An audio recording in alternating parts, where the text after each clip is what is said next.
నెల నుండి సంపాదిస్తున్న నీకే ఇంత కోపం వస్తోందంటే 30 సంవత్సరాలుగా ఇంటి కోసం కష్టపడుతున్నా ఆయనకి కోపం రావడం తప్ప కేవలం మీ అక్క పెళ్లి కోసమే అప్పు చేయలేదురా.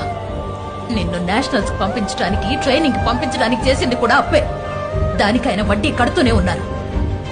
అప్పులు చేసి ఈ ఇల్లు కొన్నది గొప్పల కోసం కాదు, తన బిడ్డలకి సొంతిల్లుండాలని ఆలోచించినందుకే.